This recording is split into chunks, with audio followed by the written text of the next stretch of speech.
There's a gas station outside Coldwater Creek, Montana, that sits so far from everything else that the nearest streetlight is 3 miles down the road. At night, it's just a yellow glow in the dark, a little island of fluorescent light surrounded by pine trees and nothing. That's where she was standing when Colt Reeves first saw her. He wasn't supposed to stop.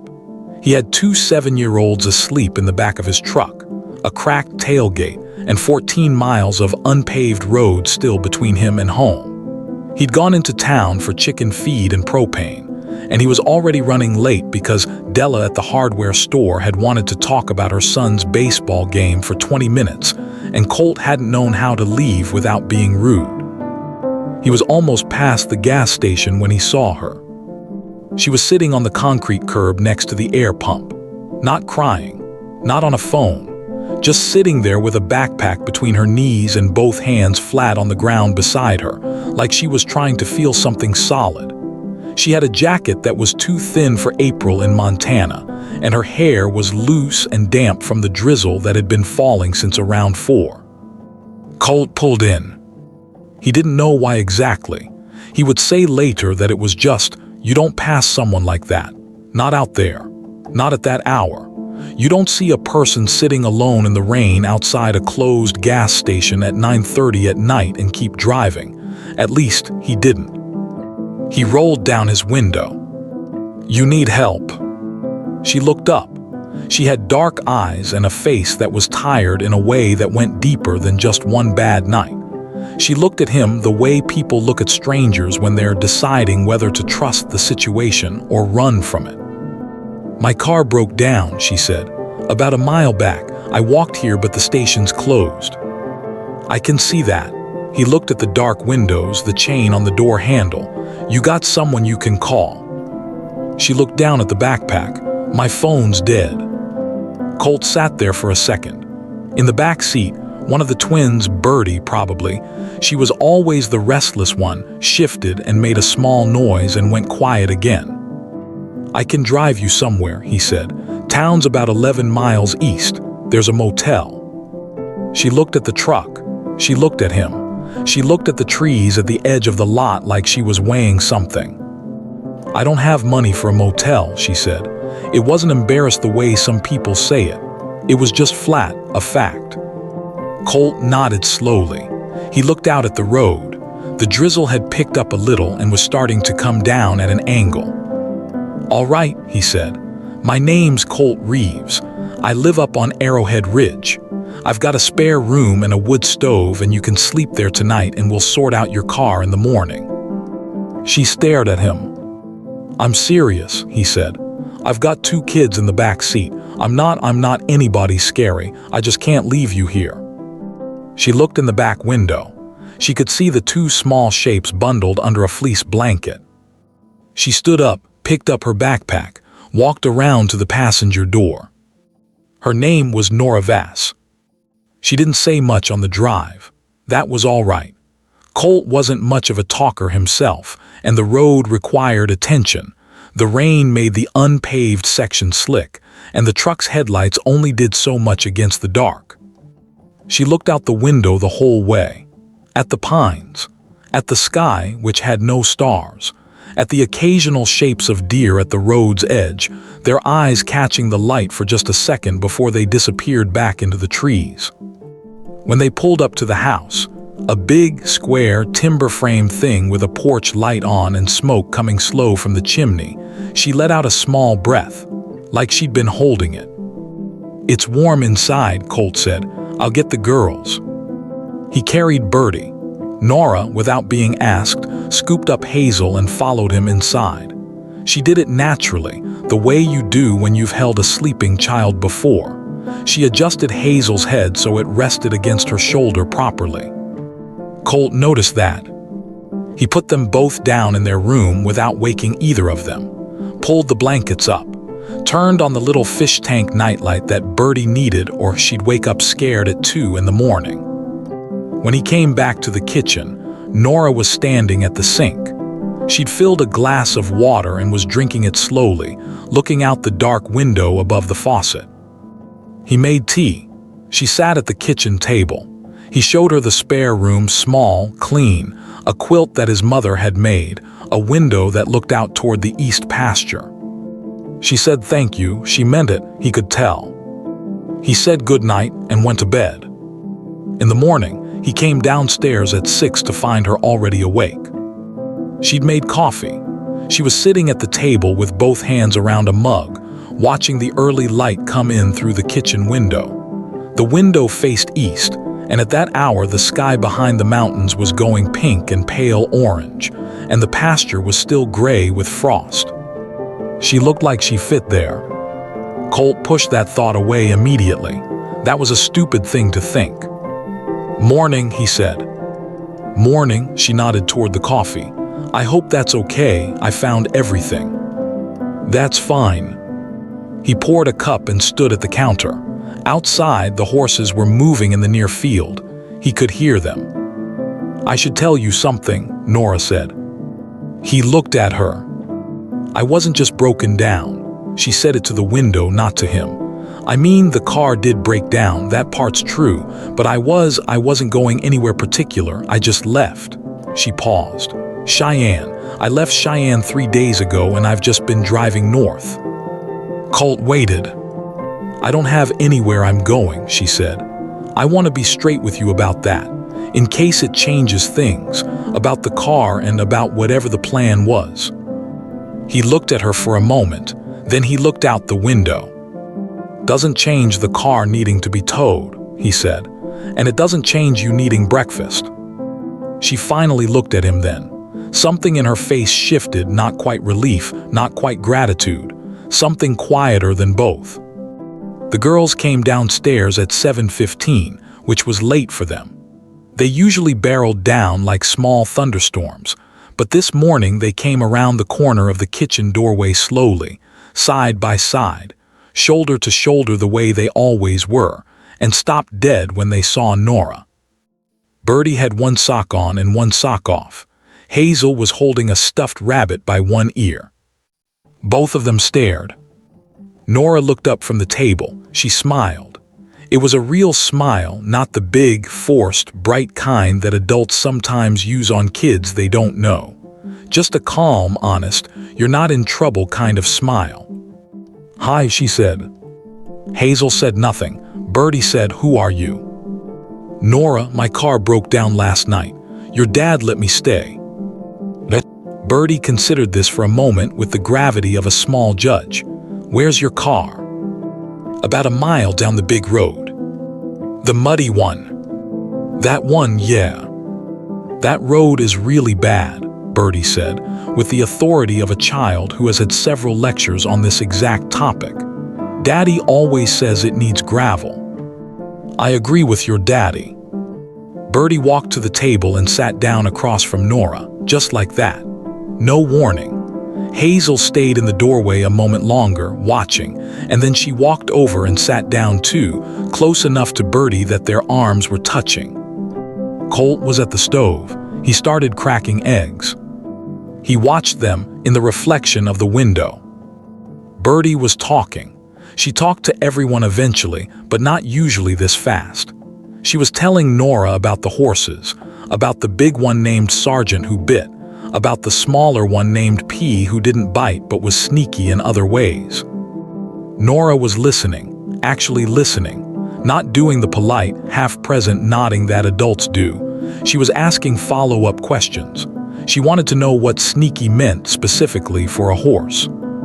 Hazel, who took longer to trust anyone, was watching Nora's face carefully. After a while, Hazel reached over and put the stuffed rabbit in front of Nora on the table. It was the highest honor Hazel could give. Colt turned back to the eggs. They got the car towed in late morning. Colt drove out with his chain and his old ranch truck while Nora watched the girls at the house. He didn't plan it that way. It just happened. She'd said she could walk back out with him and he'd said that was dumb, no need, she should stay warm. When he got back, the three of them were outside by the pasture fence. Nora was showing Hazel how to hold a flat palm out over the fence rail so the horse could take the apple piece without nipping fingers. Hazel's whole face was concentrated and careful. Birdie had already fed hers and was telling Nora about something else entirely, gesturing with both arms. Sergeant was on his best behavior, which was unusual. Even the horse, Colt thought. He parked and got out and stood there by the truck for a moment before they noticed him. She stayed 2 nights. On the second day, Colt drove the car to Dale Pittman's shop in Coldwater Creek. Dale said the alternator was gone and it'd be 3, maybe 4 days for the part. Colt relayed this to Nora, who received the information with a kind of flat calm. She said she'd figure it out. He said she could stay. She didn't argue. She also didn't unpack her bag. She kept it on the chair in the spare room like she might need to leave quickly. On the second evening, after the girls were in bed, Colt was on the porch with a glass of water, listening to the dark. Nora came out and sat in the other chair. "Can I ask you something?" she said. "You can ask." "Why are you doing this?" She said it without accusation, just honest curiosity. "People don't do this. You don't know me. You don't know anything about me." Colt looked out at the tree line. "My wife died 2 years ago," he said. "January, the girls were 5. He paused. "I had a lot of people help me that year. People who didn't need to just showed up, brought food, watched the girls." He looked at his hands. "I figure you pass it on when you can." Nora was quiet for a while. "I'm sorry about your wife." "Thank you." The pines were moving a little in the wind. The sky above them was enormous and full of stars, the way it only is when you're far from any city. "Cheyenne," Colt said, "what were you leaving?" She let the question sit there for a moment. "Bad situation," she said finally. "Nothing criminal, just a person who spent 3 years telling me everything that was wrong with me, and eventually you start to hear it even when they're not talking." She pulled her jacket tighter. "I just needed to go somewhere far enough that the voice gets quieter." Colt nodded. "Does it?" he said. "Get quieter." "Getting there," she said. On the third morning, she was in the kitchen again before him. But this time the girls were already up with her, and she was teaching them something at the table. He came around the corner and found all 3 of them with their heads together over a piece of paper. Nora was drawing a map. Not a real map, a pretend one. A map of an island. She'd drawn mountains and a harbor and a little forest, and she was asking Birdie and Hazel what should go where. "A candy cave," Birdie said. "A candy cave," Nora repeated seriously and drew it. "And a library," Hazel said quietly. Nora drew that too. Colt stood in the doorway and watched the 3 of them for a long moment. "Mama, can we keep her?" He didn't hear it then, that came later. But he felt the shape of it somewhere behind his sternum, a hollow and an ache that he didn't quite have words for yet. He thought about his mother's quilt on the bed in the spare room. He thought about Sergeant being well behaved at the fence. He thought about Hazel's rabbit on the table. He went and poured his coffee and didn't say anything. Outside, the sky was clear and the mountains were white, and the pasture was green in the early sun. By the time the car was ready, Nora had been at the Reeves place for 6 days. The alternator part had taken longer than Dale Pittman estimated. That happened sometimes out there. Parts came from Billings, and Billings wasn't always fast. Colt had told her the news without apology, without much expression. She'd said okay. He'd said okay. And somehow 6 days became the number. She wasn't idle. That was the thing. She wasn't a guest who sat in the spare room and waited to be accommodated. On the third morning, she'd noticed the fence post at the corner of the near pasture was leaning badly and asked Colt if he had a post pounder. He'd looked at her for a second and then shown her where it was. By the time he came back from feeding the horses, she'd fixed it, and the 2 on either side of it that had been threatening to go for a while. He didn't say much about it, but he noticed. She helped with the girls in the mornings. The school run was 35 minutes down the mountain, and Colt usually sat in the school lot for 20 minutes before and after, which added up. He'd mentioned this once, just as information, not as a complaint. The next day she'd said she could manage the morning routine if he wanted to get out to the barn earlier. He'd said he didn't want to put on her. She'd said she liked mornings. He let it go. Bertie and Hazel took to this immediately and completely, in the uncomplicated way of children who haven't yet learned to be suspicious of good things. Hazel started leaving small things outside the spare room door. A pine cone, a drawing of the island map, her version, copied from memory, a flat gray river stone she must have gotten from somewhere, smooth on one side. Bertie told Nora things she hadn't told anyone else. Colt knew this because Bertie told him that she'd told Nora something she hadn't told anyone else. This information delivered as a kind of serious confidence, the way Bertie delivered all serious information. What the something was, he didn't ask. On the fifth evening, Colt drove into Coldwater Creek for the mail. He stopped at Wren's Diner for a coffee, because it was that kind of day, overcast, the mountains hidden, a low gray ceiling that made the whole world feel smaller. Sue Ellen Briggs was there. She ran the pharmacy with her husband and had her finger on the pulse of everything within 15 miles. She leaned over the counter when he sat down. "I heard you've got someone staying up at the house." Colt looked at his coffee cup. News travels. Dale's wife is friends with Myra Goss, and Myra Goss was buying milk at the same time as Dale's wife. Sue Ellen shrugged. "So, someone from Wyoming." Her car broke down. Sue Ellen wiped the counter with a cloth in slow circles. "What do you know about her?" "She's quiet. She works hard. She's good with the girls." "But what do you know about her?" Colt looked up. "Enough," he said. Sue Ellen made a face, not a mean face, a worried one. "Colt, you've got 2 little girls out there. You don't just—" "I know what I've got," he said, quietly but not harshly. She left it alone after that. But it wasn't the last conversation of that kind. Ray Dowell was the one who said it directly. Ray ran the feed store and had been Colt's father's friend before he'd been Colt's, and he had a habit of speaking his mind that he framed as a virtue. He came out to the ranch on the 6th day on the premise of dropping off a bag of mineral supplement that Colt had ordered 2 weeks ago. He could have left it at the store. He drove it out. Nora was in the side yard when he pulled in, splitting kindling.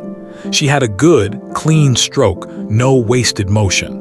The pile beside her was already substantial. Ray watched her for a moment from the truck. Then he came inside. Colt was at the kitchen table with his account books. Ray sat down without being invited, which was normal. He accepted the coffee Colt didn't offer but poured anyway, which was also normal.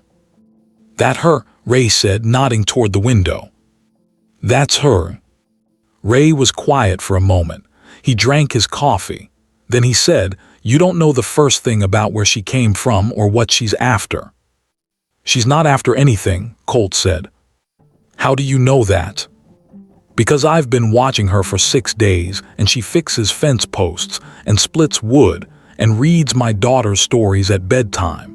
And she hasn't once asked me for anything I didn't offer first." Ray frowned. It was the frown of a man who had a prepared speech and was being denied the opening for it.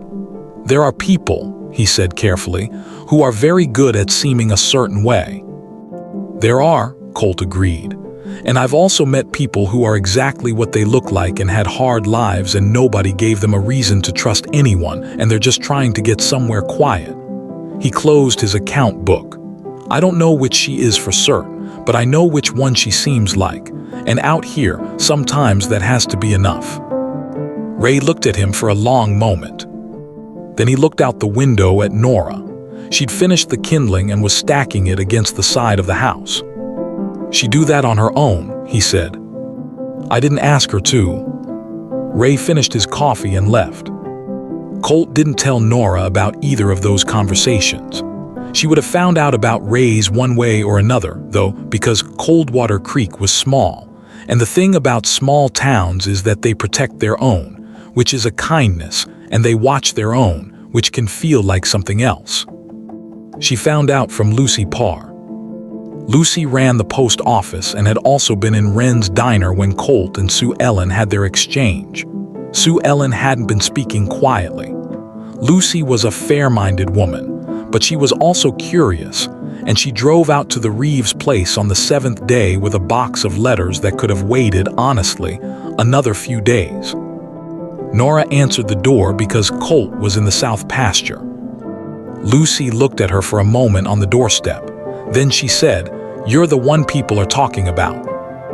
Nora took the box. "I imagine I am," she said. "Sue Ellen Briggs thinks you're after something." "I know." Lucy tilted her head slightly. "Are you?" Nora looked at her. "No," she said simply. Lucy considered this. "Where are you from originally?" "West Virginia. I've been in Cheyenne 3 years." "What did you do there?" "Waitressing mostly, some seasonal ranch work." She paused. "I'm not a criminal, I haven't stolen anything. I'm just a person whose car broke down." Lucy stood there another second, then said, "All right." And then, unexpectedly, "Do you want to come for dinner Thursday? My husband cooks. He makes a good venison stew." Nora blinked. "You don't have to," Lucy said. I know it can feel like a lot, a small town looking at you all at once." "It does feel like that," Nora said. "Yeah." "Well," Lucy shrugged. "Not everyone's Sue Ellen. Thursday if you'd like." Nora told Colt about it that evening. They were on the porch again. They'd fallen into that without planning it, the girls in bed, the dishes done. 20 minutes on the porch before Colt turned in early the way he did because 4:30 in the morning came fast. She told him about Lucy. She told him about the dinner invitation. "Lucy Parr's a good person," he said. "Her husband too. Dale's wife is also solid. It's just," he paused. "It's a small place. Strangers are rare." "I know. It's not personal." "It feels a little personal," she said, but she said it without bitterness, almost lightly. "Yeah," he admitted. "I guess it probably does." She was quiet for a moment. The wind was moving through the pines. An owl called somewhere to the west, low and close. "I've gotten that a lot," she said. "The looking, the deciding before you know anything." She picked at a loose thread on the hem of her jacket. "I grew up really poor, like really, and people look at you a certain way when they find that out. They're waiting for you to ask for something, or they're waiting for you to do something wrong. Like poverty is a character flaw that expresses itself over time." She said it without heat, just matter of fact. "I think I got used to people not quite trusting me. And then I ended up with someone who used it, the insecurity, though the already not trusting yourself part. And he was just so good at it." Colt said nothing, he listened. "Anyway," she said, I'm not telling you all this so you'll feel sorry for me. I'm just explaining why the Coldwater Creek treatment doesn't exactly surprise me." "It should still be better than that," he said. She turned and looked at him. "It should," he said again. "Doesn't matter how used to something you are." She looked away. "I'll go to Lucy's dinner," she said quietly, "if the car's still not ready." The car was not ready. Dale called on the 8th day and said the alternator had arrived, but it was the wrong part. Not his fault. The supplier had mispacked the order. The right one would be another 3 days at least. Nora took the call on Colt's landline. When she hung up, she stood at the counter for a moment with her hand still on the phone. Colt was watching her from the table. "You can stay," he said. It was simply said, not loaded with anything. "I feel like I'm imposing. You fixed my fence and you're keeping my daughter's company, and I come into coffee every morning before the sun's up," he said. "You're not imposing." She was quiet. "There's a job," he said then. He said it like he'd been thinking about whether to say it and had decided. "In town, at the diner, Wren's. Sue Ellen Briggs is unpleasant, but she doesn't own the diner, and Mary Wren is a decent person. I know she needs someone for the morning shift." Nora looked at him. "Not forever," he said. "Just while you're figuring out the next part." She looked down at her hands. "Why?" she said. "Same reason as before," he said. "You pass it on when you can." She took the job. She walked into Wren's diner on a Tuesday morning and introduced herself to Mary Wren, who shook her hand and looked her over, and said the shift started at 6, and the apron was on the hook by the stockroom door. It was that simple, or almost. Sue Ellen Briggs came in at 8, which was her regular time, and she sat at her regular stool and looked at Nora filling the sugar caddies and made a sound in the back of her throat that wasn't quite words. Mary Wren, behind the counter, said, "Coffee, Sue Ellen," and poured it before the answer came and put it down in front of her firmly enough that the question of conversation was settled. Nora kept filling the sugar caddies. After a while, a man named Pete Craddock came in for breakfast, and then the Halley brothers, who ran a logging operation up toward Blackthorn Pass, and then 2 women Nora didn't know who were talking about a church fundraiser. The morning filled in around her. By 9, she had her footing. By 10, she had 2 regulars asking her name. By 11, when the slow time came, Mary Wren said, "You've done this before," and Nora said, "A few years," and Mary said, "It shows," which was all that needed to be said. She came home that evening, home. She'd thought the word before she could stop it and then felt strange about it for a moment, to find the girls at the table doing their homework. Hazel looked up immediately. "How was it?" "Good," Nora said. "Did anyone be mean to you?" Nora paused. She looked at Hazel's small, serious face. "One person made a face," she said, "but everyone else was fine." Hazel considered this. "Mrs. Briggs," she said with certainty. "I didn't say that." "She makes faces at everyone," Hazel said. "She made a face at me once and I wasn't doing anything." Bertie didn't look up from her worksheet. "Sue Ellen Briggs is a complicated person," she said, in a tone that was so purely Colt's that Nora had to look out the window to keep from laughing. That night she sat on the porch later than usual. Colt had gone in at his normal time. The owl was there again, west of the pasture. The stars were the kind that you forget exist until you're somewhere dark enough to see them. She thought about 3 weeks ago.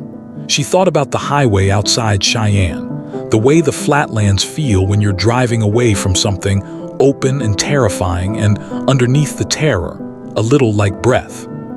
She thought about sitting on a cold concrete curb in the rain outside a closed gas station and looking out at the dark road and not knowing what came next. She thought about a man rolling down his truck window and saying, "You need help."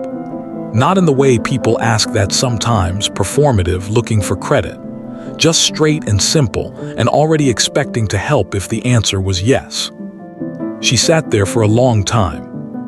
Above the mountains, the sky was enormous and spilling with light. She thought, "You pass it on when you can."